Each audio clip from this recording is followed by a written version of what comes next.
I've often reflected that the most extraordinary crimes begin with the most ordinary of circumstances, and it was certainly so with the affair I'm about to relate. Had I not accepted Lady Pembroke's invitation to her intimate dinner party on that fog-shrouded evening in November, the mystery of the midnight bell might never have found its solution, and a most ingenious murderer would have escaped the consequences of their crime. Lady Pembroke's residence in Belgrave Square was one of those magnificent Georgian establishments that speak eloquently of old money and older traditions. As I mounted the steps that evening, my thoughts were occupied with nothing more pressing than the prospect of excellent cuisine and stimulating conversation. Lady Pembroke, a woman of 60 with the bearing of one accustomed to command, had assembled what she termed a small gathering of particular friends to celebrate the acquisition of her latest treasure, an extraordinary 18th-century bracket clock known as the Venetian chime. The piece, she had explained in her invitation, was rumored to have belonged to a Doge of Venice and possessed a mechanism so intricate that it chimed not only the hours, but also played a haunting melody at midnight, a feature that had been silent for over a century until her clockmaker had recently restored it to working order. The company that evening numbered 6, including myself. There was Dr. Marcus Whitfield, Lady Pembroke's personal physician, a distinguished gentleman whose nervous disposition seemed oddly at variance with his profession. Miss Catherine Harrington, Lady Pembroke's niece and presumptive heir, possessed the kind of sharp intelligence that might have made her formidable in business had she been born a man. Mr. Reginald Ashford, Lady Pembroke's solicitor, was a precise individual who spoke in measured phrases and kept his watch chain polished to a mirror shine. The most intriguing member of our party was Professor Edmund Blackwood, a noted antiquarian whose expertise in historical timepieces had been instrumental in authenticating Lady Pembroke's new acquisition. A man of perhaps 50, with prematurely white hair and eyes that seemed to catalogue every detail they encountered, he possessed that particular intensity I have observed in those who dedicate their lives to the pursuit of knowledge. Finally, there was Mrs. Dorothy Fairfax, Lady Pembroke's companion of many years, a woman whose quiet efficiency masked, I suspected, a keen understanding of human nature developed through decades of observation. The dinner proceeded with the comfortable rhythm of good food and civilized discourse. Professor Blackwood regaled us with tales of his recent expedition to Prague, where he had discovered several remarkable timepieces in the estate of a deceased collector. Dr. Whitfield spoke of his work with the London Hospital, while Mr. Ashford entertained us with carefully sanitized anecdotes from his legal practice. It, too, was as we retired to the drawing-room for coffee that Lady Pembroke announced her intention to demonstrate the restored chiming mechanism of her Venetian treasure. The clock itself was a masterpiece of craftsmanship, its bronze case adorned with intricate reliefs depicting the marriage of the sea ceremony of ancient Venice. It occupied a place of honor on the mantelpiece, its pendulum catching the firelight with each measured swing.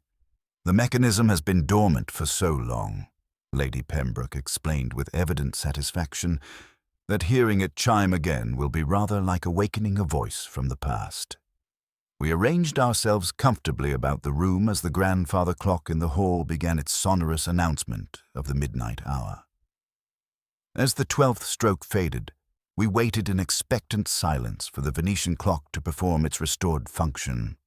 What followed was indeed extraordinary, though not in the manner any of us had anticipated.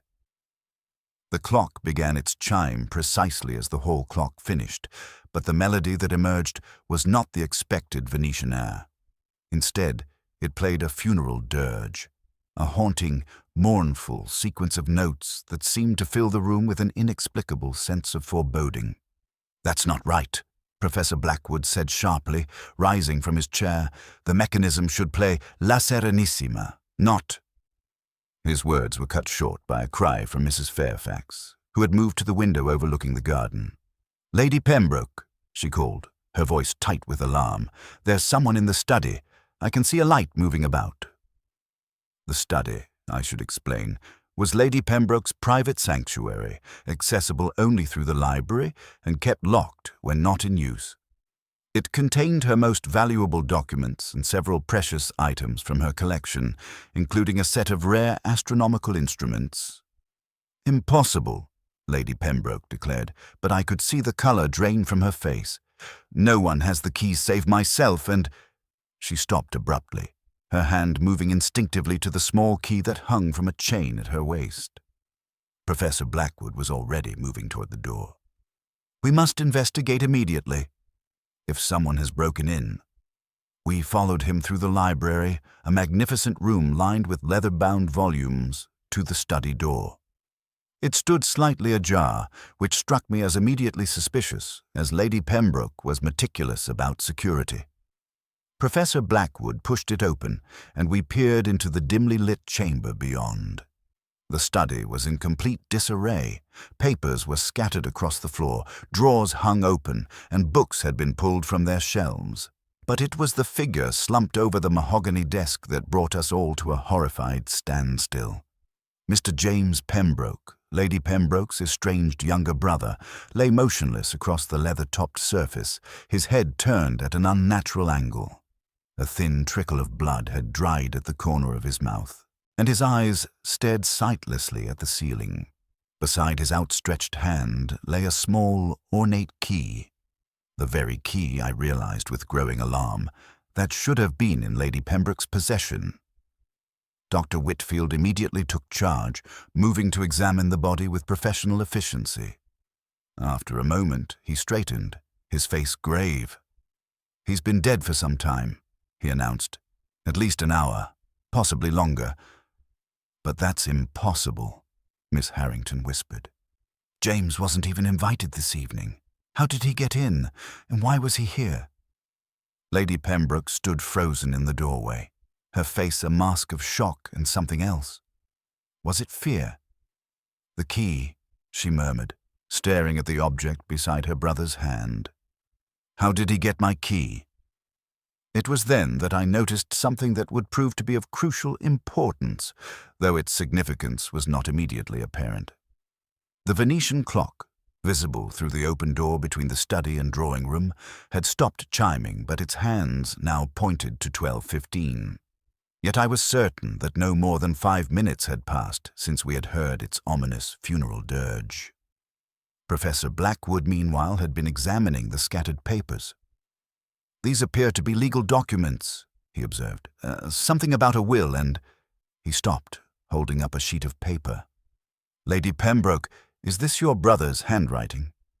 She moved closer, her hands trembling slightly as she took the document. After a moment, she nodded. "Yes, but I don't understand. This appears to be a letter addressed to me, but I never received it." "What does it say?" Dr. Whitfield asked gently. Lady Pembroke's voice was barely audible as she read, "My dear Constance, if you are reading this, then my suspicions have been confirmed, and I fear I may not live to see another dawn.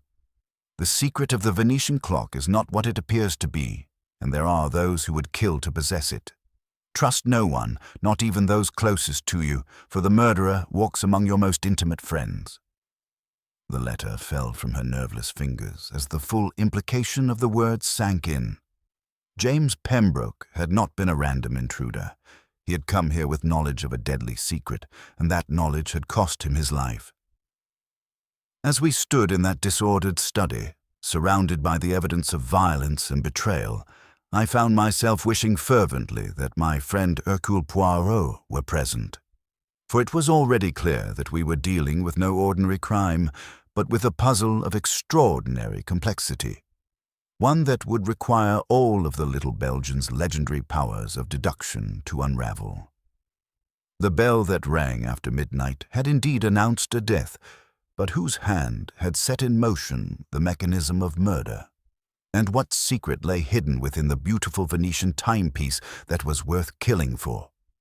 The answers to these questions would prove more shocking than any of us could have imagined. And before the affair reached its conclusion, the drawing-room of Lady Pembroke's elegant Belgrave Square residence would become the stage for one of the most dramatic revelations in the annals of criminal investigation. The arrival of Inspector Japp brought a welcome sense of professional competence to the chaotic scene unfolding in Lady Pembroke's elegant residence. His weathered face, familiar from numerous previous investigations, surveyed the ransacked study with the methodical attention of a man who had witnessed too many such tragedies to be easily shocked. Yet even his experienced eye lingered thoughtfully on the peculiar circumstances surrounding James Pembroke's death. "Nobody leaves these premises until we've completed our preliminary examination," Japp announced, his authoritative voice cutting through the stunned silence that had settled over our small gathering. "Dr. Whitfield, you've examined the body. What can you tell me about the time of death?" The physician adjusted his spectacles with trembling fingers, his earlier professional composure now visibly strained. "Based on the temperature and degree of rigor mortis, I would estimate death occurred between 10:30 and 11:30 this evening. The cause appears to be a severe blow to the head, delivered with considerable force." This revelation sent a ripple of unease through our group, for it meant that James Pembroke had met his violent end while we sat in the drawing room discussing antiquarian timepieces and savouring Lady Pembroke's excellent cuisine in blissful ignorance of the tragedy unfolding mere rooms away. Mrs. Fairfax, who had maintained her characteristic quiet efficiency throughout the evening's shocking developments, suddenly spoke up. "Inspector, I feel I should mention that I heard something unusual around 10:45. A sound from the direction of the study, like furniture being moved or perhaps a struggle. At the time, I assumed it was merely the house settling."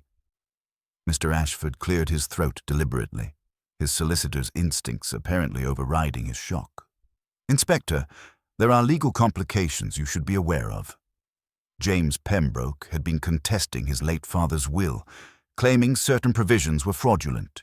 He was quite insistent that he had discovered new evidence to support his case. Lady Pembroke's face darkened at this revelation. "Reginald, surely that has no bearing on tonight's events." It was at this moment that a familiar voice, precise and gently amused, interrupted our increasingly tense discussion. "Ah, but mon ami Japp, I think perhaps it has every bearing indeed." We turned to see Hercule Poirot standing in the doorway, his immaculate evening dress and perfectly waxed moustaches presenting a striking contrast to the disorder surrounding us. He had arrived with his characteristic silent efficiency, and now surveyed the scene with those bright, intelligent eyes that missed nothing of significance. "Poirot!" Japp exclaimed with evident relief. "Captain Hastings telephoned you, I suppose? Well, this appears straightforward enough.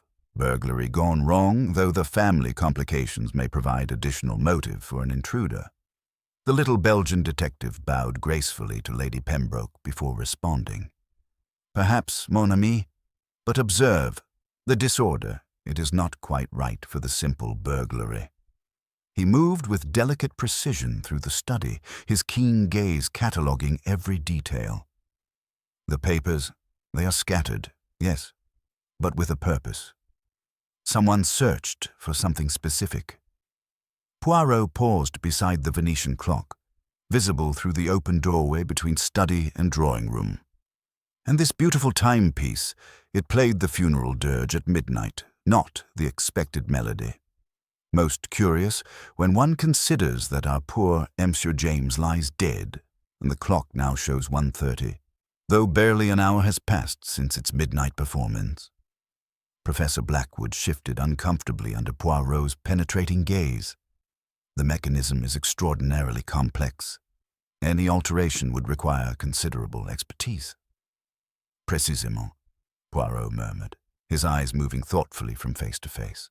"We have here not the random violence of the common criminal, but something far more sophisticated, a crime of the intelligence, requiring knowledge, opportunity, and above all, the psychology of the murderer." He straightened a displaced ornament on Lady Pembroke's desk with an almost unconscious gesture. "With your permission, madame, I shall assist Inspector Japp in this investigation. For I suspect that before we reach the truth, we shall discover that the secret of your beautiful Venetian clock is indeed worth killing for, and that the hand which struck down your brother moves among us still." The drawing-room fell silent save for the measured ticking of the grandfather clock in the hall, counting out the moments until truth would finally emerge from the web of deception that had been so carefully woven around us all. The immediate aftermath of our grim discovery required the delicate balance that only Hercule Poirot could provide between thorough investigation and respect for the profound shock that had settled over Lady Pembroke's household. While Inspector Japp coordinated with the police photographer and coroner, Poirot requested that we adjourn to the drawing-room, where the warmth of the fire and familiar surroundings might encourage more forthcoming testimony from those who had shared our evening. Before we proceed with formal statements, Poirot announced, settling himself with characteristic precision in a chair that commanded a view of both the company and the doorway to the study, I must examine certain physical evidence that may prove most illuminating. His bright eyes moved methodically around the room, cataloguing details that had escaped our earlier notice. The Venetian clock, for instance, which played so ominous a melody at midnight, now shows the time as 1:45, though barely 90 minutes have passed since its performance. Professor Blackwood shifted uncomfortably in his chair. Mechanical timepieces of that era can be temperamental, Monsieur Poirot. The restoration process sometimes reveals unexpected quirks in the movement.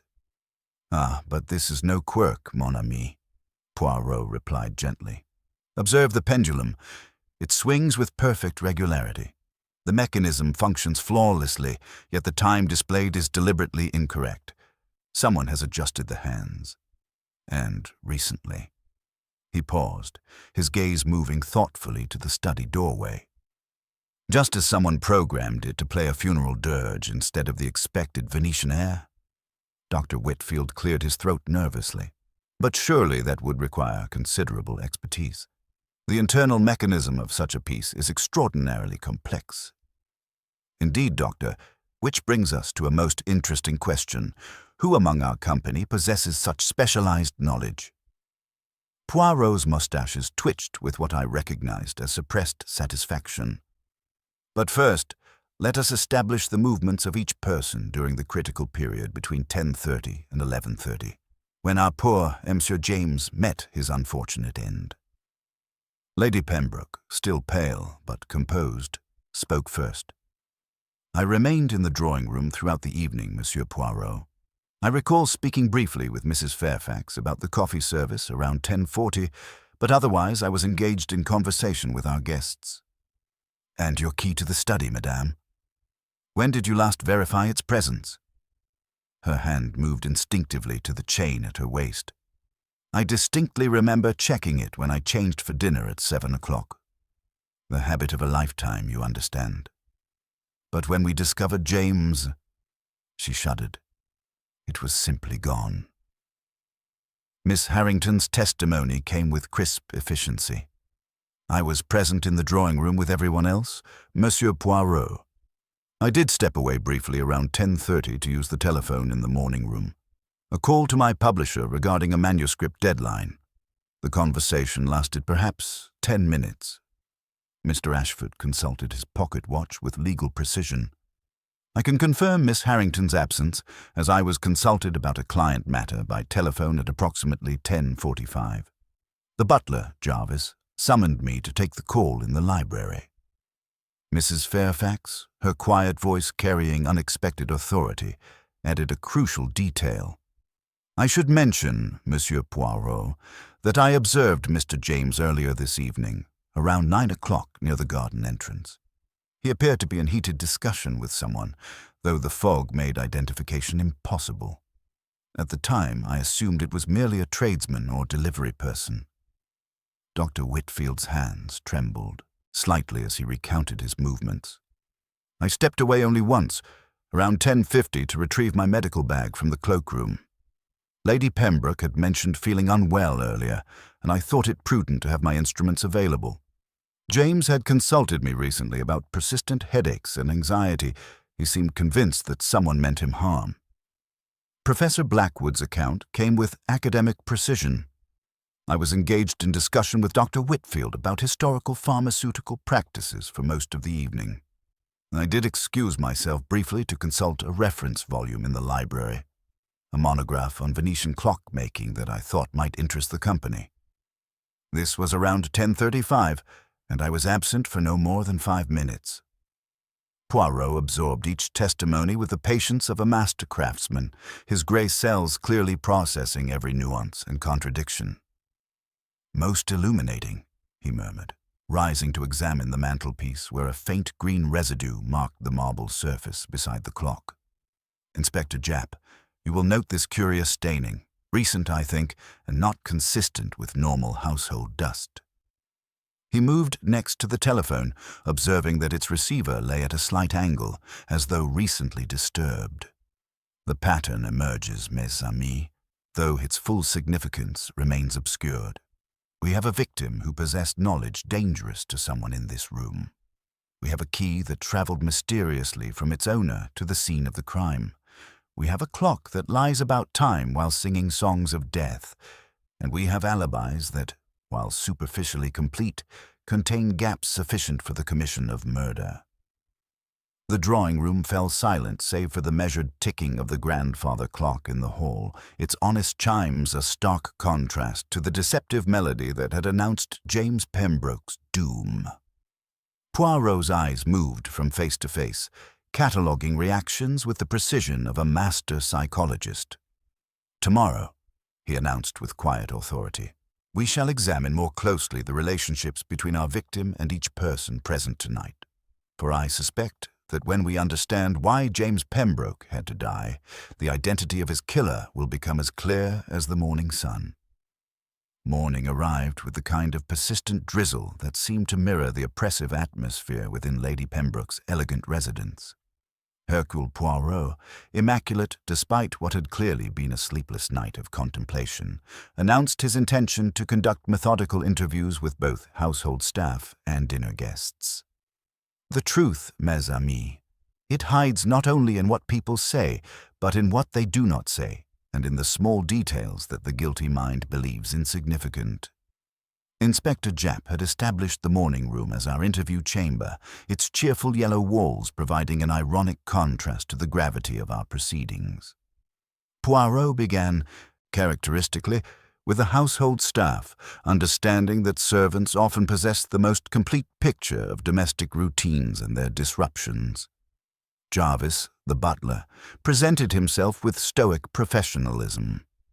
His testimony proved immediately valuable regarding the telephone system, a detail that would assume crucial importance. "There is a single line, sir, with instruments in the morning room, library, and her ladyship's boudoir. When one is engaged, the others cannot receive calls, and the indicator bell in the hallway shows the line is occupied." "Most illuminating," Poirot murmured. "And you observed this indicator last evening?" "Indeed, sir. At approximately 10:30, the morning room showed active for several minutes.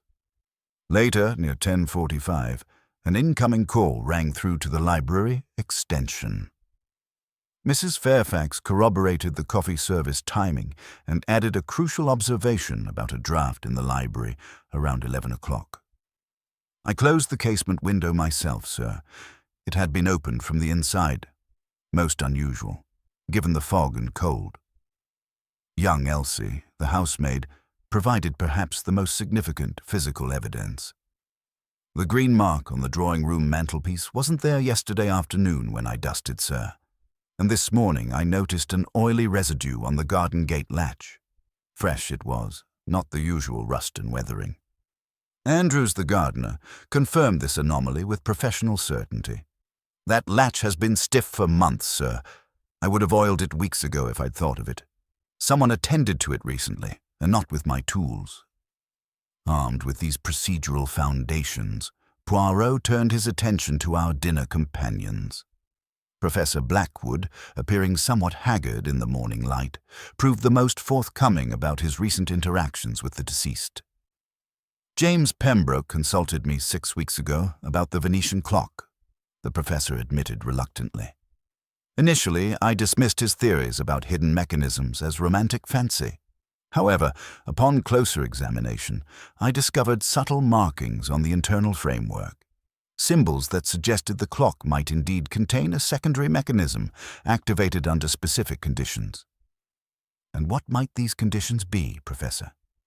The precise alignment of certain gears, triggered perhaps by the midnight chiming sequence.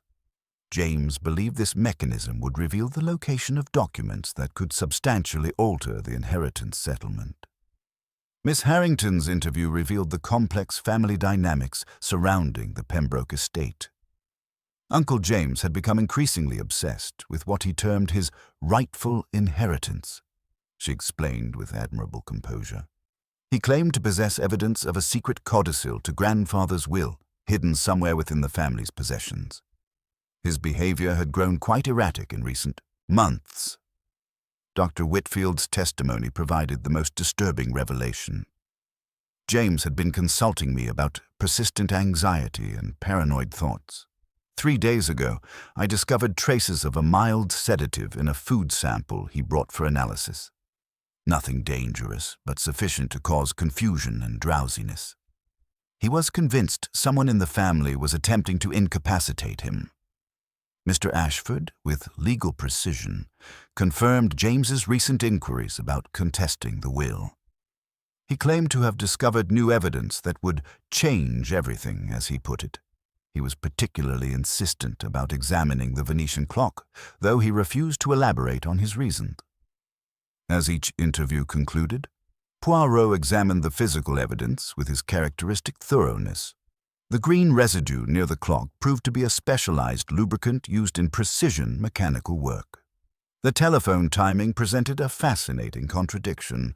Miss Harrington claimed to have made a call at 10:30, while Mr. Ashford received one at 10:45, yet the system could not accommodate overlapping usage. Most curious, Poirot observed, his grey cells clearly processing these inconsistencies. We have a victim who possessed dangerous knowledge, a clock that conceals secrets and alibis that contain impossibilities. The pattern begins to emerge, though its full significance remains obscured by the murderer's careful preparations. He paused at the drawing-room threshold, his keen gaze moving from the Venetian clock to the faces of our assembled company. Tomorrow, we shall examine more closely the relationships between our victim and each person present. For I suspect that when we understand not merely what James Pembroke knew, but whom he threatened with that knowledge, the identity of his killer will become as precise as the mechanism of that beautiful but deceptive timepiece. The morning interviews had revealed a web of motives, opportunities, and contradictions that would have satisfied any detective novelist.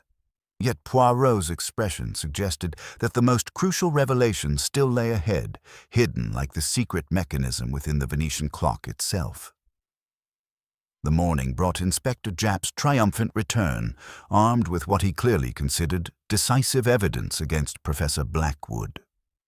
His weathered face bore the satisfied expression of a man who believed he had solved a complex puzzle through methodical police work, though Hercule Poirot's reaction would soon demonstrate that appearances, however convincing, could be masterfully deceiving. "The case is as clear as daylight," Japp announced, spreading forensic photographs across Lady Pembroke's mahogany desk. "We've found Professor Blackwood's precision tools in the guest cloakroom, complete with traces of that specialized green lubricant. His fingerprints are all over the library telephone, confirming his presence during the crucial time frame. Most damning of all, we discovered this in James Pembroke's appointment diary. He produced a leather-bound notebook, opened to reveal an entry in pencil. 10:30 p.m., private consultation with E. Blackwood regarding clock mechanism, study. Professor Blackwood, summoned to face these accusations, maintained his scholarly composure despite the gravity of the charges. "Inspector, I cannot deny owning those tools. They're essential for my research. Yes, I consulted references in the library, but I categorically did not arrange any private meeting with James Pembroke, and I certainly did not kill him. Yet here's your appointment, written in his own hand," Japp pressed, tapping the diary entry. "The timing coincides perfectly with Dr. Whitfield's estimated time of death." The professor's face grew pale, but his voice remained steady. James did express interest in discussing the clock's hidden mechanisms, but we arranged no specific meeting. That entry, I've never seen it before. Mrs. Fairfax, observing quietly from her corner chair, suddenly interjected with uncharacteristic urgency. Inspector, I feel compelled to mention that yesterday afternoon I observed someone examining papers in the study. When questioned about their business there, they claimed to be seeking writing materials. The drawing room fell silent, tension crackling between the assembled suspects as implications settled over our gathering like morning fog.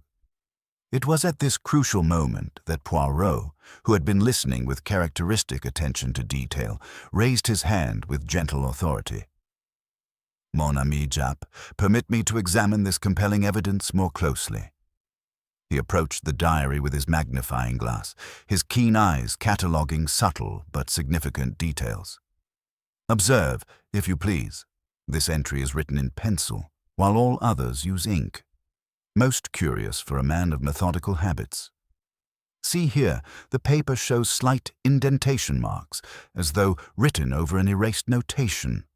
And the handwriting, while superficially similar to Monsieur James's style, lacks his characteristic pressure variations. Professor Blackwood's relief was palpable. I swear to you, Monsieur Poirot, I never made such an appointment. Précisément, Poirot murmured, moving to examine the precision tools Japp had discovered. And these instruments, Professor, when did you last use them? 2 days ago, cleaning a delicate movement in my hotel room. I always carry them when examining valuable timepieces. Poirot's moustaches twitched with suppressed satisfaction. Yet observe the green residue placement outside the natural work areas where a competent craftsman would deposit it. This lubricant sits precisely where casual observers would notice it most readily. It is a mark designed for discovery, not the byproduct of genuine mechanical work. He straightened with characteristic precision. Consider, mes amis, the psychology of this evidence. We have tools conveniently abandoned where they would be found, lubricant placed for maximum visibility, and a diary entry forged to establish motive and opportunity. Someone has gone to considerable lengths to direct suspicion toward the professor. Dr. Whitfield cleared his throat nervously. But surely, Monsieur Poirot, if not the professor, then who? Ah, but that is precisely the question our murderer hoped we would not ask. Poirot replied with quiet authority. They believed that by creating such convincing false evidence, the investigation would conclude swiftly, leaving the true motive unexplored. His gray eyes moved thoughtfully from face to face, cataloguing reactions with the precision of a master psychologist. But the little gray cells, they are not so easily deceived. The guilty party has revealed themselves through their very desperation to appear innocent, for only someone with intimate knowledge of the household routines, access to James Pembroke's personal effects, and detailed understanding of the professor's methods could have orchestrated such an elaborate deception. Inspector Japp, clearly frustrated by this turn of events, demanded practical direction. Then what do you propose, Poirot? Patience, mon ami. Poirot smiled with quiet confidence. For now we know our murderer is not only clever enough to commit the perfect crime, but desperate enough to frame an innocent man. Such desperation often leads to mistakes, and mistakes, they inevitably reveal the truth. The afternoon brought Hercule Poirot's most calculated psychological maneuver, yet, as he arranged our shaken company in the drawing room with the precision of a master chess player, positioning his pieces for checkmate. The gray November light filtering through the tall windows seemed to underscore the gravity of our situation, while the Venetian clock continued its honest ticking, a stark contrast to the deception that had surrounded its midnight performance. Mes amis, Poirot began with characteristic deliberation, we have established that Professor Blackwood was deliberately framed by someone possessing intimate knowledge of both his methods and this household's routines. But the guilty mind, it cannot resist the urge to demonstrate its cleverness, even when prudence demands silence. He produced a sheaf of cream-colored note cards from his waistcoat pocket. You will indulge me in a small experiment of memory and observation. Each of you will write, using this pencil, any phrase or notation you recall seeing in James Pembroke's diary, anything that impressed itself upon your memory during our examination of the evidence. The reactions were immediate and telling. Miss Harrington wrote crisply and returned her card without hesitation, her sharp eyes never leaving Poirot's face. Mr. Ashford requested to examine the diary entry again, then produced neat, almost suspiciously careful handwriting. Dr. Whitfield hesitated repeatedly, adjusting his spectacles before managing a cramped, uncertain scrawl. Mrs. Fairfax wrote a single word with steady hands, while Lady Pembroke took longest of all, tapping the pencil thoughtfully before writing with uncharacteristic deliberation. "Merci," Poirot said, collecting the cards without examination. "Inspector Japp, these will prove most illuminating when compared with the forged diary entry." He then turned his attention to the telephone contradiction that had been troubling his methodical mind. Let us consider again the matter of the telephone calls. Miss Harrington claims to have used the morning room extension at 10:30, while Mr. Ashford received a call in the library at 10:45. Yet Jarvis confirms that only one line serves the house, with an indicator showing when it is occupied. Miss Harrington's composure remained intact, though her voice carried a slight edge. "I distinctly remember my conversation with my editor about a manuscript deadline. And I," Mr. Ashford added with legal precision, "was summoned by Jarvis to take a call from my junior partner regarding a probate matter." Poirot's grey eyes moved between them with quiet intensity. "Both calls cannot have occurred as described, mes amis. This means either our telephone system defies the laws of mechanics, or one of you has provided testimony that is, shall we say, creatively reconstructed." The drawing room fell silent save for the persistent ticking of the grandfather clock. Poirot moved to examine the garden entrance, visible through the tall windows. "The evidence of the garden gate proves most illuminating," he continued. "The specialized lubricant found there, and also near our Venetian clock, tells a story of careful preparation. Someone silenced that gate's betraying squeak to allow silent passage during the crucial time frame." Mrs. Fairfax, her quiet voice carrying unexpected authority, added a crucial detail. "I should mention, Monsieur Poirot, that just before closing the library window, I heard a rhythmic tapping from the garden, like delicate mechanical work being performed." "Précisément, madame. Someone was indeed adjusting a mechanism, though not necessarily the one we might expect." It was then that Poirot produced a small folded paper from his waistcoat. While Inspector Japp pursued his false lead regarding Professor Blackwood, I examined James Pembroke's personal effects more thoroughly. Among his papers, I discovered this note, written in his own hand. He unfolded the paper to reveal a hastily scrawled message. "The key to the past lies within the chime. Midnight reveals what daylight conceals." A collective intake of breath swept through our gathering. The cryptic message seemed to pulse with hidden meaning, connecting the mysterious clock mechanism to James Pembroke's fatal knowledge. "Our victim," Poirot explained, "believed the Venetian clock would reveal its secret at the stroke of midnight. But someone ensured that instead of revelation, it would announce his doom through that haunting funeral dirge." With theatrical precision, Poirot approached the mantelpiece clock and began adjusting its hands. "Let us observe how our timepiece behaves when properly aligned," he announced. "At precisely 5 minutes past the hour, it should demonstrate its restored capabilities." The reaction was immediate and varied. Miss Harrington's gaze flicked involuntarily to the clock's side panel before she caught herself. Dr. Whitfield's trembling hands moved toward his pocket, then withdrew empty. Mr. Ashford consulted his own timepiece with nervous frequency. Professor Blackwood leaned forward with scholarly interest despite his precarious position, while Mrs. Fairfax remained motionless, observing everything with those intelligent eyes that missed nothing.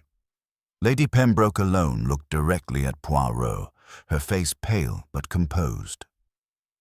As the hall clock chimed the quarter hour, the Venetian timepiece responded with its restored voice. First, the expected melodic chime, then that ominous funeral sequence that had announced James Pembroke's death. But this time, the mechanism performed an additional function. A small panel slid open in the clock's base, revealing a hidden compartment.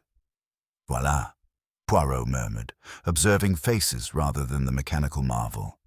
The secret James Pembroke died to protect, or perhaps died trying to expose. The psychological pressure in the room had become almost tangible. Someone among us had grown noticeably pale, their breathing shallow and rapid. "Tonight," Poirot announced with quiet authority, "we shall gather once more in this room at 8 o'clock. I've arranged for a master craftsman to examine the hidden compartment's contents in the presence of all concerned parties. Whatever secrets lie within will finally see the light of day." He paused, his penetrating gaze moving from face to face. "I give fair warning. The murderer among us now faces a choice: flee tonight and confirm their guilt, or remain and face the consequences of their crime. For I assure you, mes amis, before tomorrow's dawn, the truth will be as clear as the morning sun, and justice will finally be served." The drawing-room fell into profound silence, broken only by the honest ticking of the grandfather clock and the barely perceptible sound of someone's labored breathing. Somewhere among us, a murderer was beginning to realize that their carefully constructed world of deception was about to crumble like autumn leaves before the inexorable advance of truth. The hours preceding our evening gathering passed with the oppressive weight of impending revelation hanging over Lady Pembroke's elegant residence like a gathering storm. Hercule Poirot, with characteristic methodical precision, had transformed the drawing-room into what I could only describe as an elaborate psychological trap, designed to force our murderer into a final, desperate gambit that would ultimately seal their fate. The master's preparations. Throughout the afternoon, Poirot worked with the quiet intensity of a master craftsman, positioning each element of his strategy with mathematical precision. He instructed Inspector Japp to post constables at both the garden entrance and the mews access, effectively sealing the house from outside interference. More intriguingly, he spent considerable time examining the Venetian clock's hidden compartment, making minute adjustments to its mechanism while muttering calculations under his breath. "The guilty mind, mon ami," he explained to Japp as he placed an almost invisible thread across the secret panel's opening, "cannot resist the compulsion to verify that its secrets remain safe. We shall provide that opportunity, but under conditions that will expose rather than protect." Using a delicate brush, he applied what appeared to be a nearly transparent coating to the clock's access points, a specialized powder that would mark anyone who touched the mechanism. With characteristic attention to detail, he positioned a small bell connected to the thread system, ensuring that any disturbance of the hidden compartment would trigger an immediate alert. The bait is taken. At precisely 7:30, as the household prepared for our evening confrontation, the trap was sprung. A faint but unmistakable chime echoed from the drawing-room, followed immediately by the sound of hurried footsteps. Poirot, who had been monitoring the situation from the morning room, moved with swift efficiency toward the source of the disturbance. We found the drawing-room's French windows standing ajar, cold November air stirring the curtains, while the Venetian clock's secret panel showed clear evidence of having been opened and hastily closed.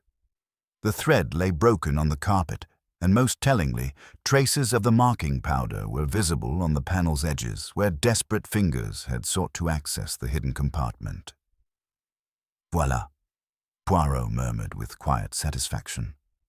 "Our murderer has revealed themselves through their very desperation to ensure their secret remains buried. A disturbing discovery." Inspector Japp's examination of the garden revealed fresh evidence of the intruder's route.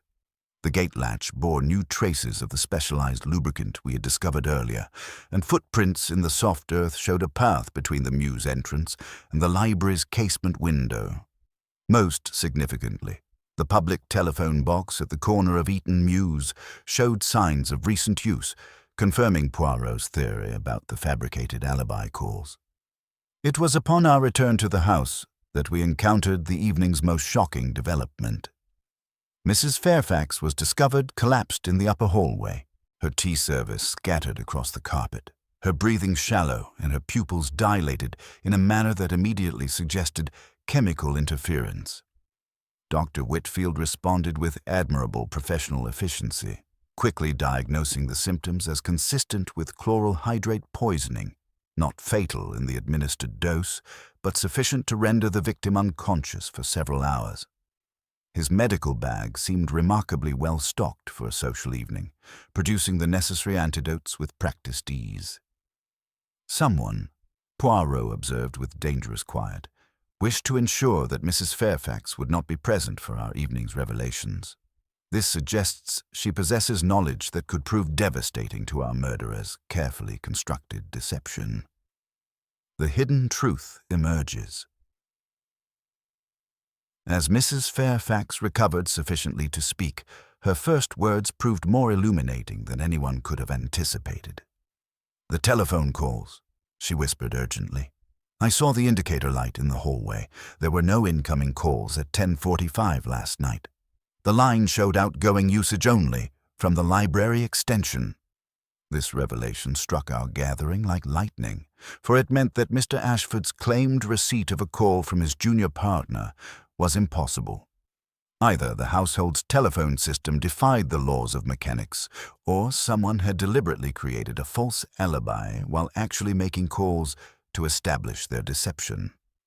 Poirot's examination of the morning room telephone revealed additional evidence, faint traces of the same marking powder on the receiver, indicating that our trap had been more successful than initially apparent. Someone had not only accessed the clock's secret compartment, but had also used the telephone system as part of their desperate attempt to maintain their cover. The web of deception unravels. With methodical precision, Poirot began connecting the various threads of evidence that had emerged throughout our investigation.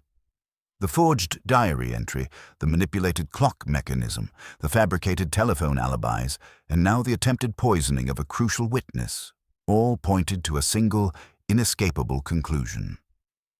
"The pattern becomes clear, mes amis," he announced as our shaken company gathered once more in the drawing room. "We are dealing with someone who possessed not only the means and opportunity to commit murder, but also the specialized knowledge to manipulate both mechanical devices and human psychology with deadly precision." He moved to the Venetian clock, his keen eyes noting the fresh traces of interference with its mechanism. Our murderer believed that by accessing the hidden compartment tonight, they could remove or destroy whatever evidence James Pembroke had discovered. But they failed to account for the most fundamental principle of criminal investigation. The guilty mind inevitably betrays itself through its very debauches, attempts at concealment. The final gambit. As the grandfather clock in the hall chimed 8 o'clock, Poirot gathered our company around the mantelpiece where the Venetian timepiece continued its honest ticking, no longer burdened with the deceptive melody that had announced James Pembroke's doom. "Tomorrow morning," he announced with quiet authority, "we shall examine the true contents of the hidden compartment, documents that I removed for safekeeping this afternoon, anticipating tonight's desperate attempt at interference. But first, we must address the matter of the marked hands that sought to destroy evidence, the fabricated alibis that cannot withstand scrutiny, and the attempted poisoning that reveals a murderer growing increasingly desperate." His gray eyes moved from face to face, cataloging reactions with the precision of a master psychologist. Somewhere among us, someone was beginning to realize that their carefully constructed world of deception was crumbling like autumn leaves before the inexorable advance of truth. The psychological pressure in the room had become almost tangible, and I found myself thinking that before another dawn broke over Belgrave Square, the mystery of the bell that rang after midnight would finally yield its deadly secret to the relentless logic of Hercule Poirot's little grey cells. The morning brought Hercule Poirot's most methodical examination yet, as he summoned Monsieur le Maire, a master clockmaker whose weathered hands possessed the delicate precision required to unlock the Venetian timepiece's deepest secrets. The elderly craftsman worked with reverent care, his jeweler's loupe catching the pale November light as he examined the clock's intricate mechanism with professional fascination. The craftsman's revelation. "The melody cylinder has been deliberately altered," Le Maire announced, his French accent lending authority to his technical assessment. "Someone has substituted the original pin drum with a different configuration, expertly done but not by the original maker. The securing screws show fresh tool marks, and this specialized lubricant is decidedly modern, applied within the past few days."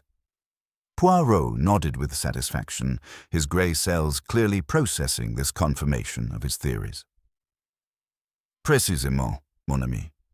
The funeral dirge was no accident of restoration, but a calculated psychological weapon designed to announce death itself." With characteristic theatrical precision, Poirot produced a leather portfolio from his waistcoat. "Yesterday, anticipating tonight's desperate attempt at interference, I removed the true contents of the hidden compartment for safekeeping. Now, mes amis, we shall examine what James Pembroke died trying to protect. The hidden documents."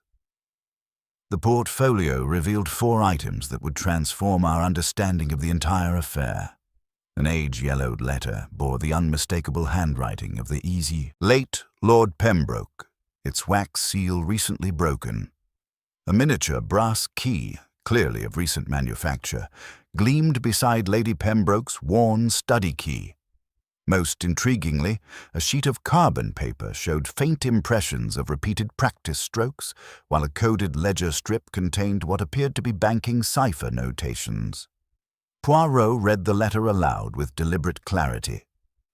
"To my children, should forgery or deception threaten the family honor, the Venetian chime preserves what written documents cannot. The enclosed key opens a private coffer at Blenheim and Fosdyke, where proof against fraud lies secured. Remember, the bell does not lie, though men may." Lady Pembroke's face went ashen at these words, while nervous glances passed between our assembled suspects like electric current. "The carbon paper evidence. But observe this most carefully," Poirot continued, holding the carbon paper to the window light. "Here we see the ghostly impressions of repeated writing, someone practicing the formation of letters. See here, E. Black. Written multiple times, with increasing confidence. The forged diary entry was not spontaneous deception, but carefully rehearsed fraud." Dr. Whitfield's hands trembled as he adjusted his spectacles. "But surely anyone could have—" But the psychology of handwriting reveals much, Doctor," Poirot interrupted gently. "This particular hand bears more pressure on upward strokes than downward, a distinctive characteristic that appears both here and in the forged appointment entry. Mrs. Fairfax's crucial testimony." Mrs. Fairfax, her quiet voice carrying unexpected steel, provided the most damning evidence yet. "Monsieur Poirot, I must clarify my earlier observations about the telephone indicator.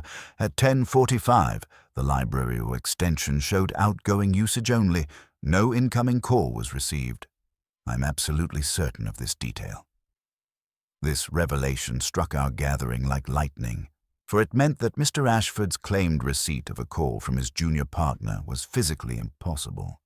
The household's single telephone line could not simultaneously handle incoming and outgoing communications. The burning evidence.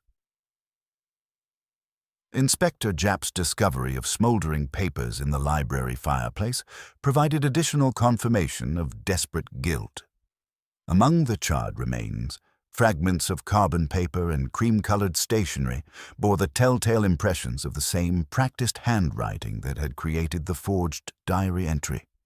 Someone, Poirot observed with dangerous quiet, has been most anxious to destroy evidence of their deceptive preparations. But the guilty mind, it cannot anticipate every contingency. Poirot's psychological analysis. Consider the psychology of this crime, mes amis. Poirot continued, his penetrating gaze moving from face to face. We have a victim who possessed dangerous knowledge about family, secrets. We have a murderer who not only killed to protect those secrets, but went to extraordinary lengths to frame an innocent man. The attempted poisoning of Mrs. Fairfax, the planted evidence against Professor Blackwood, the fabricated telephone alibi, all speak to a mind both cunning and desperate. He moved to the mantelpiece, his hand resting lightly on the Venetian clock. But the most revealing aspect of this crime is its betrayal of trust. James Pembroke came to the study that night, not as an intruder, but as someone meeting a person he believed he could trust. His killer used that confidence to lure him to his death. The final pieces, the duplicate key's fresh-cut marks, the specialized lubricant's deliberate placement, the impossible telephone timeline, and the carbon paper's practice, impressions formed a web of evidence that pointed inexorably toward a single conclusion. Someone among us possessed not only the means and opportunity to commit murder, but the specialized knowledge to manipulate both mechanical devices and human psychology with deadly precision. Tonight, Poirot announced with quiet finality, we shall gather once more in this room. The bell that rang after midnight will ring again, this time to announce not death, but justice. For I assure you, mes amis, the murderer among us has revealed themselves through their very desperation to appear innocent. The drawing-room fell into profound silence, broken only by the honest ticking of the grandfather clock and the barely audible sound of someone's increasingly labored breathing. The final gathering assembled with the weight of impending justice hanging over Lady Pembroke's drawing-room like the fog that had shrouded London on that fateful evening. Hercule Poirot had arranged our chairs in a precise semicircle facing the mantelpiece, where the Venetian clock continued its honest ticking, no longer burdened with the deceptive melody that had announced James Pembroke's doom. Inspector Japp positioned himself strategically near the doorway, his weathered face bearing the satisfaction of a man who sensed that truth was finally within reach. The master's methodical approach. Mes amis, Poirot began with characteristic deliberation, his bright eyes moving from face to face with the precision of a master psychologist cataloguing reactions. We have reached the moment when the tangled threads of deception must be woven into a clear pattern of truth. You will permit me to present the facts, not those of fingerprints and footprints, but the facts of human psychology and the mind that planned with such meticulous care. He raised a single finger with theatrical precision. First, let us consider the matter of the altered timepiece. The Venetian clock did not malfunction. It was deliberately programmed to deceive. Someone with intimate knowledge of complex mechanical systems substituted the original melody cylinder with a funeral dirge, applied modern lubricant to silence the mechanism's operation, and adjusted the hands to create confusion about the precise timing of death. This required not merely technical skill, but psychological cunning of the highest order. The systematic elimination. A second finger joined the first. Next, we must address the matter of Professor Blackwood, so cleverly chosen as our intended scapegoat. The evidence planted against him, the conveniently abandoned tools, the conspicuously placed lubricant, the forged diary entry, all speak to a mind that understood exactly how to misdirect suspicion. But observe the psychology. No genuine craftsman would abandon expensive instruments so carelessly, nor apply lubricant in locations designed for discovery rather than mechanical function. Professor Blackwood's relief was visible as Poirot continued. Your genuine shock at the fabricated appointment, your immediate cooperation, and most tellingly, Your complete lack of motive beyond the manufactured evidence. All confirm your innocence, mon ami. The telephone contradiction revealed. But it is the matter of the telephone that provides our most illuminating contradiction, Poirot announced, his grey cells clearly processing the intricate deception. We have established that this household operates on a single telephone line with an indicator system that Jarvis monitors with professional precision. Miss Harrington, your call to your publisher at 10:30 was genuine. Mrs. Fairfax confirms the outgoing indicator was active at that time, and your mention of galley proofs by Friday provides corroborating detail. Miss Harrington nodded, her sharp intelligence following Poirot's logic with evident interest.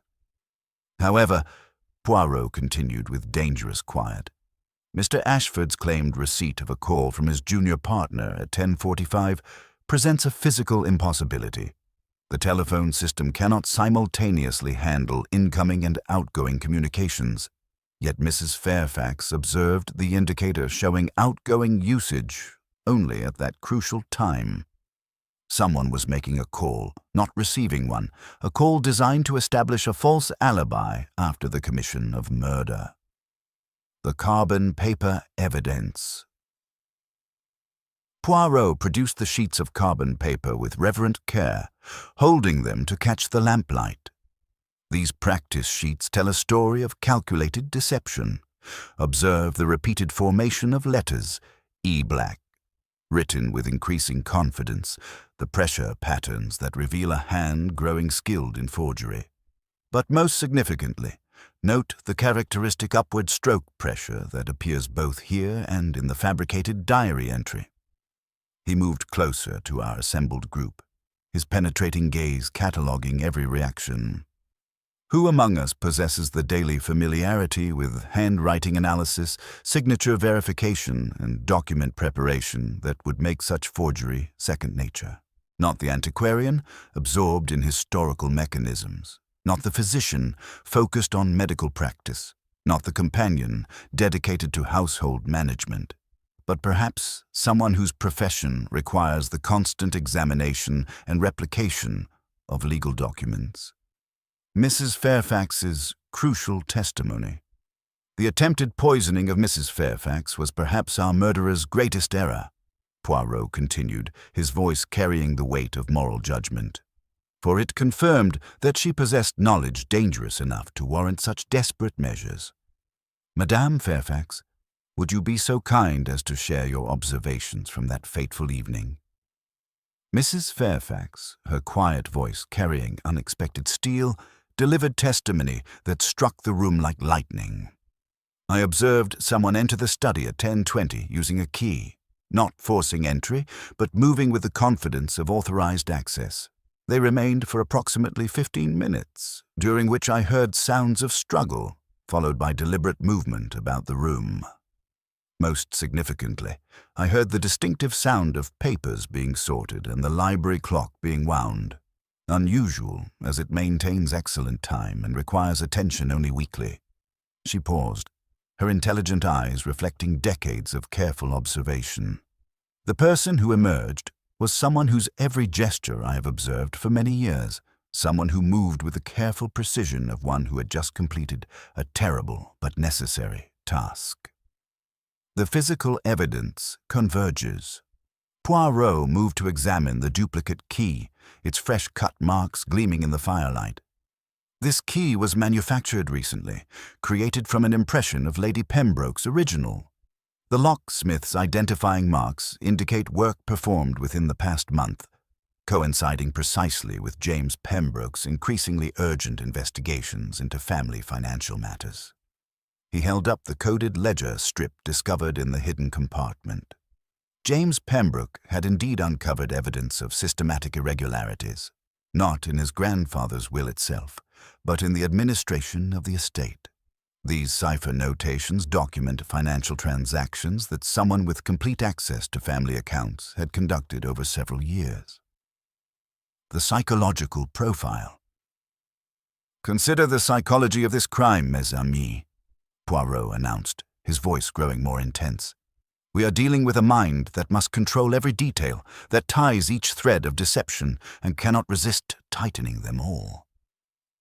The funeral dirge was not merely psychological terrorism, but a calculated announcement designed to mask the precise timing of death. The forged evidence, the manipulated alibis, the attempted poisoning, all speak to someone who believed their intelligence could overcome any investigation. He paused dramatically, his grey eyes moving with laser precision around our circle. But such minds always overreach. They leave traces in their very attempts at perfection. The telephone receiver marked with powder that should have remained only on the clock, the carbon paper that preserves the ghost of practiced deception, the specialized lubricant applied with the precision of someone intimately familiar with both mechanical devices and household routines. The final revelation approaches.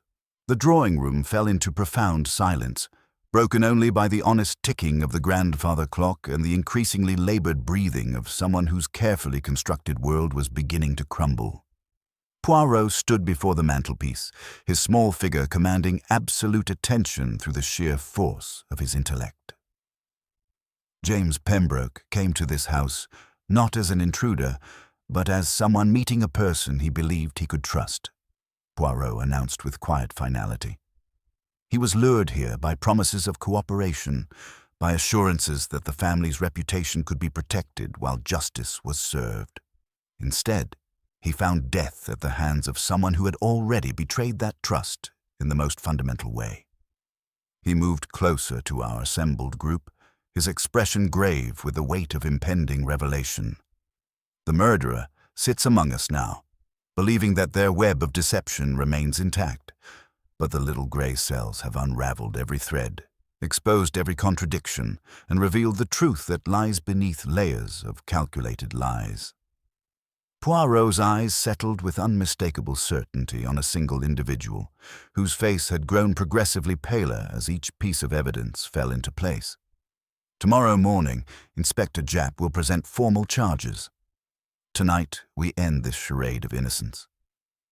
The silence that followed was broken only by the sound of someone's sharp intake of breath, the involuntary reaction of a mind finally realizing that its perfect crime had been perfectly solved by the relentless logic of Hercule Poirot's extraordinary deductive powers.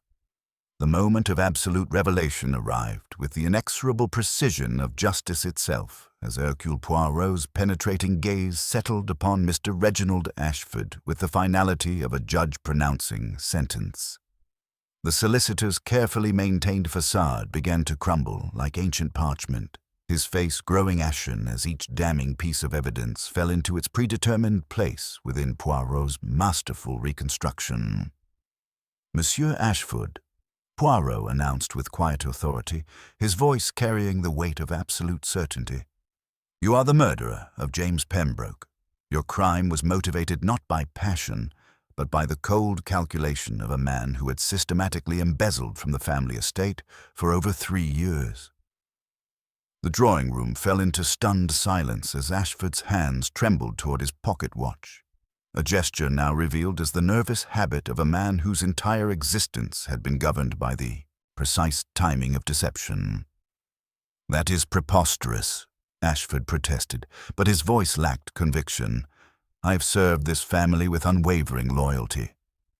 Ah, but it is precisely that reputation which provided the perfect cover for your crimes, Poirot replied with dangerous gentleness. The little grey cells have unraveled every thread of your elaborate deception, mon ami. Observe the evidence, systematically presented. He produced the carbon paper sheets with reverent care. These practice sheets tell the story of calculated forgery, the repeated formation of E black, written with increasing confidence, the characteristic upward stroke pressure that appears both here and in the fabricated diary entry. Your legal training demanded perfection, even in fraudulent documents. Moving to the telephone, Poirot continued his methodical exposition. The telephone alibi presents a physical impossibility. Mrs. Fairfax observed the indicator showing outgoing usage at 10:45, yet you claim to receive a call. You made a call to your own office, creating the illusion of conversation while establishing your false alibi. Professor Blackwood, his scholarly instincts engaged despite the gravity, nodded with reluctant understanding. The precision tools, the planted evidence, it was all designed to frame me. Précisément, Poirot agreed. But your greatest error lay in the duplicate key. You created it from an impression taken during legitimate estate business, then used it to lure James to his death. He came willingly, believing you might help expose the truth rather than murder him to conceal it. The coded ledger strips provided the final damning evidence. These documents detail systematic withdrawals totaling over £40,000 across 3 years. James Pembroke had decoded your cipher system and threatened to expose everything: your reputation, your career, your comfortable life built on stolen wealth. Lady Pembroke's face reflected shock and betrayal. Reginald, how could you? My father trusted you implicitly. Ashford's composure finally shattered completely. Your father was a fool, he snarled. 40 years I've served wealthy families, watching them waste fortunes while I earned modest fees. I took only what I deserved, what should have been mine by right of service and intelligence. But James threatened to destroy everything, Poirot observed relentlessly. So you planned the perfect murder. You altered the Venetian clock to play a funeral dirge, creating psychological terror while masking the precise timing. You struck him down in the study, planted evidence against Professor Blackwood, and when Mrs. Fairfax's testimony threatened your telephone alibi, you attempted to poison her with chloral hydrate. Inspector Japp moved forward with professional efficiency. Reginald Ashford, I arrest you for the murder of James Pembroke and the attempted murder of Mrs. Dorothy Fairfax. As the handcuffs clicked into place, Ashford's voice became barely audible. He would have destroyed everything. £40,000 over 3 years. It was nothing to them, but it was my entire future. I had no choice. There is always a choice, monsieur, Poirot replied with gentle finality. The choice between honor and greed, between truth and deception. You chose poorly, and now must face the consequences. As Japp led the broken solicitor away, silence pooled in the drawing room. Lady Pembroke sank into her chair, while Miss Harrington moved to comfort her aunt with quiet strength. The Venetian clock ticked honestly now, its deceptive melody finally silenced. Poirot adjusted a displaced ornament with characteristic precision, restoring order to the chaos that crime had created. The guilty mind betrays itself through its very attempts at perfection, he observed. Intelligence without conscience creates the very chaos it seeks to prevent. He glanced at the clock, its next chime sounding pure and clear. You see, mes amis, even a bell that lied can be taught to tell the truth. Justice, like time itself, moves with inexorable precision toward its appointed hour. The bell that rang after midnight had finally revealed its deadly secret, and the murderer, who believed his intelligence could overcome all obstacles, now faced the consequences of choosing deception over honor, greed over loyalty, and murder over truth. The following morning brought the methodical confirmation that transformed Hercule Poirot's brilliant deductions into unassailable legal fact. Inspector Japp arrived with a folder thick with corroborating evidence. A locksmith had identified the impression used to create the duplicate study key. A chemist confirmed the cash purchase of chloral hydrate under a false name, and the telephone exchange produced records of a call placed to Ashford's office at precisely 10:45, the very moment Mrs. Fairfax had observed the outgoing indicator. Poirot insisted upon opening the coffer at Blenheim and Fosdyke with Lord Pembroke's miniature brass key. The contents proved more illuminating than even James Pembroke had suspected. Not merely evidence of embezzlement, but a complete secret ledger documenting irregular transactions spanning 3 years. The old lord's foresight had created an insurance policy against the very betrayal that had cost his son's life. The sequence becomes clear when viewed through the lens of systematic deception, Poirot explained to the assembled household. James arrived at 10:30, believing he would discuss a reasonable settlement with his trusted family solicitor. Instead, Ashford struck him down with the bronze paperweight, ransacked the study to suggest burglary, then returned to the drawing room to await his carefully orchestrated midnight revelation. Mrs. Fairfax, still pale from her ordeal but determined to contribute, provided the final, crucial detail. What convinced me of Mr. Ashford's guilt was a sound I heard from the library, the distinctive quarter turn he always used when winding clocks. I had observed that precise habit for years during his visits. Lady Pembroke sat in stunned silence as the full scope of the betrayal became clear. £43,000 systematically stolen through manipulated legal transactions, hidden in accounts under false names, while Ashford maintained his facade of modest respectability and unwavering loyalty. The psychological profile is fascinating, Poirot observed, his grey cells still processing the intricate deception. Monsieur Ashford possessed intelligence, education, and a position of absolute trust. Yet greed transformed these advantages into instruments of destruction. He believed his superior intellect placed him above moral law.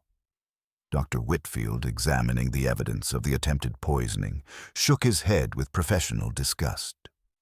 The chloral hydrate dosage was precisely calculated, enough to render Mrs. Fairfax unconscious without creating another murder investigation.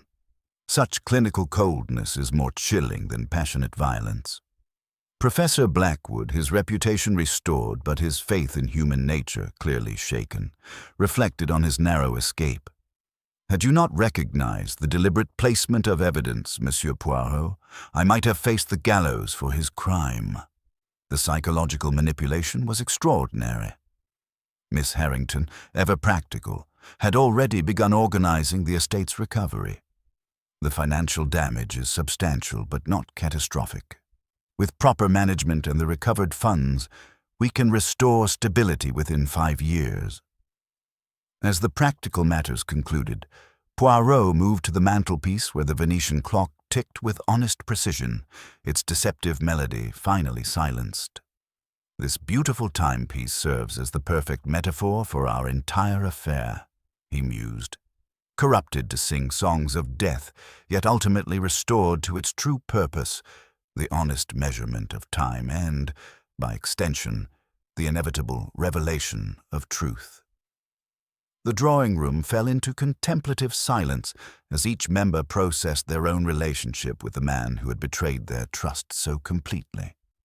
The fog that had shrouded London during those terrible hours had lifted, revealing a crisp November afternoon that seemed to promise renewal. Evil may temporarily corrupt even the most beautiful mechanisms, Poirot announced as he prepared for departure. But truth and justice, like the honest tick of a well-made clock, will always reassert themselves in the end. Lady Pembroke rose to see him off, her composure gradually returning. You have restored more than order to this house, Monsieur Poirot. You have restored our faith that justice exists, even when trust has been shattered. He inclined his head with characteristic precision, his famous mustaches perfectly waxed despite the ordeal. It is my métier, madame. The little grey cells, they do not rest until truth prevails over deception. As Poirot's taxi disappeared into the London traffic, the Venetian clock chimed the hour with pure, crystalline notes. The bell that had rung after midnight to announce death now sang of justice served and truth restored, its honest voice a fitting epilogue to the affair that had tested the very foundations of honor and trust within the elegant walls of Belgrave Square. The mystery was solved, the murderer captured, and order restored, precisely as Hercule Poirot's admirers had come to expect from the world's greatest detective. Epilogue. The Honest Chime. 3 weeks after the dramatic conclusion at Belgrave Square, I found myself once again in the familiar comfort of Hercule Poirot's immaculate flat, where my friend sat arranging his correspondence with characteristic precision. The November fog that had shrouded London during those terrible hours had given way to crisp December sunshine, its clarity seeming to symbolize the truth he had brought to that dark affair. Justice and its broader implications. The Morning Post had brought news of Reginald Ashford's trial, which had concluded with swift and decisive justice. The evidence Poirot had so methodically assembled proved overwhelming. The jury deliberated for less than 2 hours before returning a unanimous verdict of guilty. The judge, clearly appalled by the calculated nature of the crimes, sentenced Ashford to death by hanging, though this was later commuted to life imprisonment with hard labor. "You perceive, mon ami," Poirot observed without looking up from his letters, "that justice, like a well-made timepiece, moves with inexorable precision toward its appointed hour. Monsieur Ashford believed his superior intellect could stop that mechanism indefinitely. He was, as we have seen, most grievously mistaken. More significantly, the investigation had uncovered evidence that Ashford's embezzlement extended far beyond the Pembroke family. Scotland Yard had discovered at least 4 other families victimized over the past decade, with total stolen funds exceeding £100,000. The methodical solicitor had built an entire criminal enterprise behind his facade of respectability and professional competence. The household's recovery. A knock at the door interrupted our contemplation. Poirot's manservant announced Miss Catherine Harrington, who entered with the brisk efficiency that had impressed me during our first acquaintance, though her demeanor now carried a warmth previously absent. "Monsieur Poirot," she began, settling herself with graceful composure, "I come with news that may interest you. The financial recovery has exceeded our most optimistic projections. We have not only reclaimed the £43,000 stolen from our estate, but discovered additional hidden accounts containing nearly 30,000 more." She paused, her sharp intelligence clearly processing complex emotions. More importantly, Aunt Constance has begun to heal from the betrayal. The restoration of Uncle James's reputation has given her profound comfort. She has placed his photograph on the mantelpiece beside the Venetian clock, a gesture that would have seemed impossible mere weeks ago. Poirot's grey eyes reflected genuine satisfaction. And Mrs. Fairfax, her courage in providing crucial testimony despite the attempt on her life, was most admirable. "She has found new dignity in her position," Miss Harrington replied with evident warmth. "Her observations, once dismissed as a companion's idle chatter, are now recognized as invaluable. She remains Aunt Constance's closest confidant, their bond strengthened rather than weakened by the ordeal. The symbolic restoration." Miss Harrington's visit concluded with an invitation that surprised us both. Lady Pembroke was hosting a Christmas gathering and specifically requested our attendance. "She wishes to hear the Venetian clock chime midnight with its proper melody," she explained, "a celebration of truth restored and trust rebuilt." After her departure, Poirot returned to his correspondence with renewed energy, but I could see his mind was still processing the deeper implications of the case.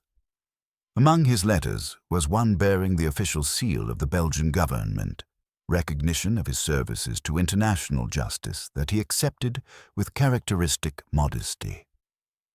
Poirot's philosophical reflection. The psychology of this case continues to fascinate the little grey cells. Poirot mused, rising to examine a small bronze timepiece on his mantelpiece, a gift from Lady Pembroke in gratitude for his services. Ashford possessed intelligence, education, and a position of absolute trust. Yet greed transformed these advantages into instruments of destruction. He adjusted the miniature clock with characteristic precision. Consider the elaborate nature of his deception, Hastings. A simple robbery gone wrong would have achieved the same murderous result, with far less risk. But none. He must create theatre, must demonstrate his mastery over both mechanical devices and human psychology. Such minds cannot resist proving their superiority, even when prudence demands simplicity.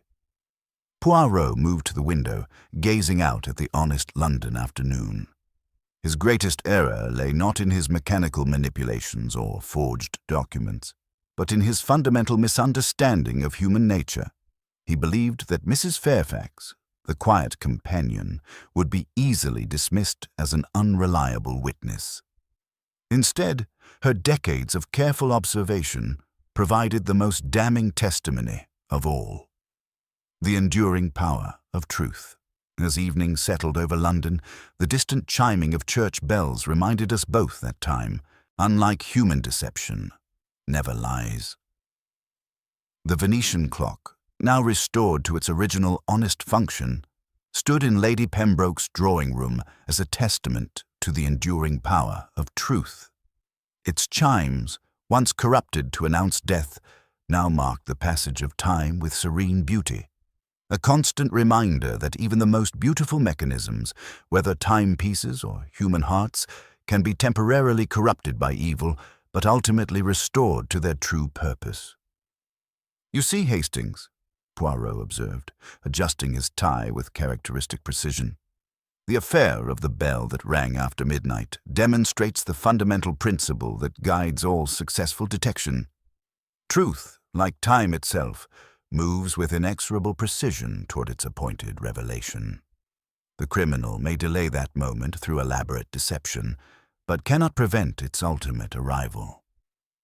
He moved toward his desk, where the case files lay neatly arranged, ready to join the archives of his extraordinary career.